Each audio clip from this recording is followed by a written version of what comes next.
Okay, so it's time for us to talk, have a conversation, of course, with Dr. Larry Olaitan. He is an emergency medicine medical doctor based in Manchester. He has a Bachelor of Medicine and Bachelor of Surgery from the University of Bristol. Now, as the co-founder of the venture capital-backed medical technology startup MedCircuit, he will be picking up from where he left off on types of breast diseases. Hello, doctor.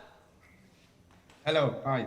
Yeah, great to have you on the show. So we've been talking extensively about breast diseases. So we'll more or less pick it up from where we stopped last week. So tell us more. So last week we spoke about breast diseases, we spoke about breast lumps, we spoke about the things that you should be concerned about when Yes. you notice a lump in your breast or you notice any sort of changes with your breast. Yes. One thing that I forgot to actually add, and I think is very important, is that when we talk about breast lumps, we also mean lumps in the armpits as well. So Okay. so lumps in the armpits, they're a connection to the breast in a way. So if you get a lump in your armpits, it's equally as important as having a lump in the breast. So it should be taken as seriously. So that's something that I think is very important that your viewers are aware of. So that's something I thought I should just mention and then let you know about. Baby's breastfed. All right. Okay, so, besides even checking out the lumps and everything, I remember last week we talked about breast infection as well. And there's something that has been playing at the back of my head that I just have to ask you. Now, for babies that are breastfed with women who have breast infections, even if they're unaware of it, does it have any repercussions? Does it have any effects on the child? No. So actually, what happens with a lady who has a breast infection is that by being breastfed, it's possible that the baby suckling the breast could actually make the infection a lot better and make it heal quicker.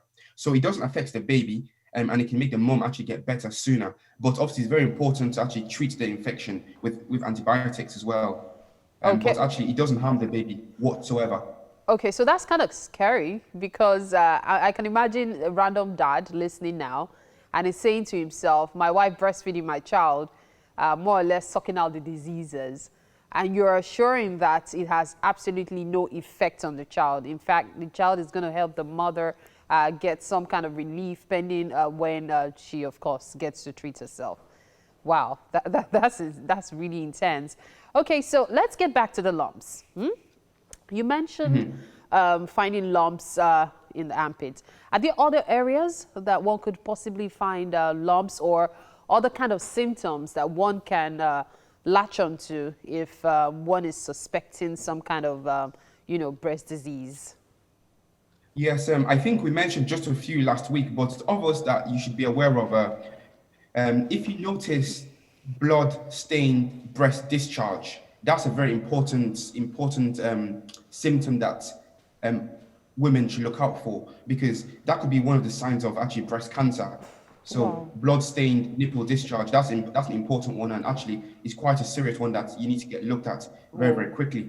There's a few others as well, your nipple being inverted, or your nipple going in, should we say, or having a sort of different texture to the skin of the breast. That's one of the other symptoms that can actually mean there's something more sinister, should we say, going on in the breast.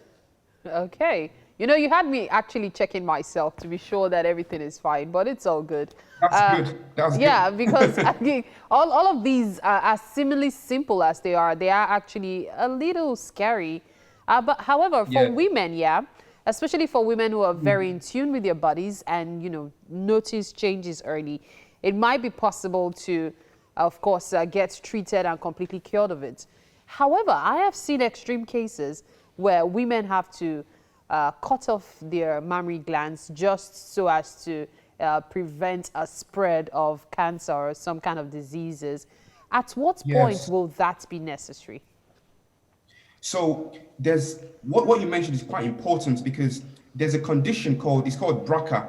It's a genetic condition that means that women get breast cancer.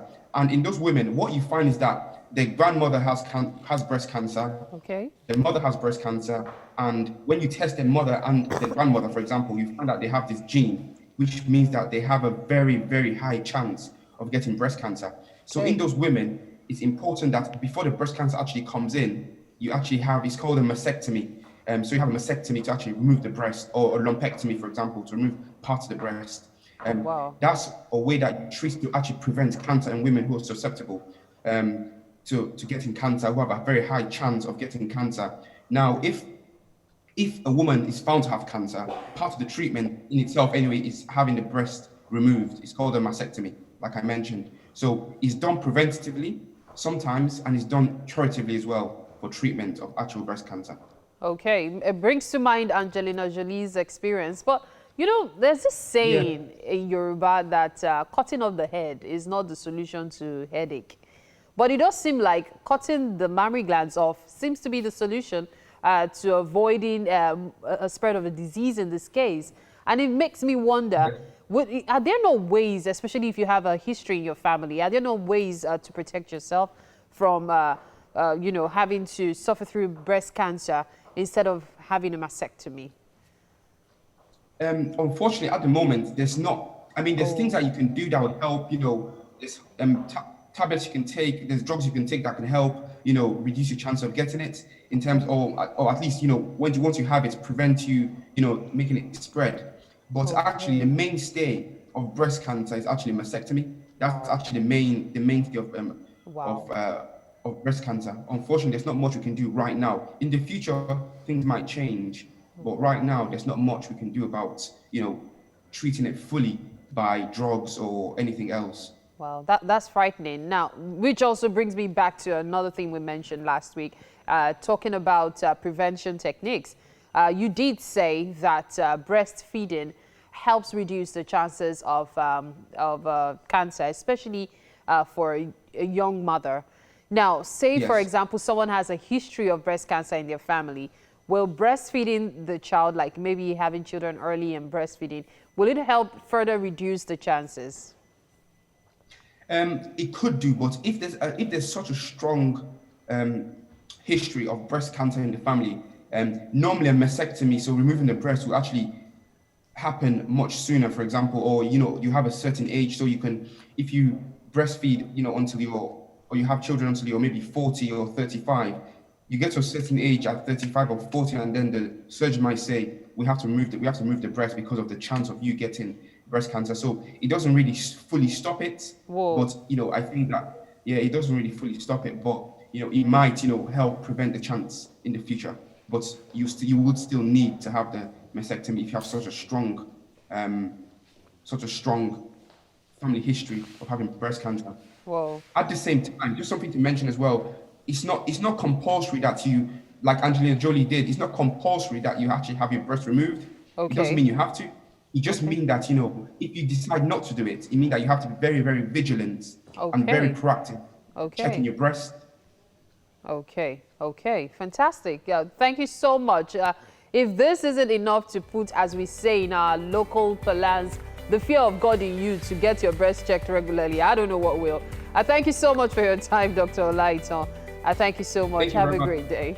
All right, so that's about it for now. We'll take a break. And of course, Wake Up Nigeria continues. Stay with us.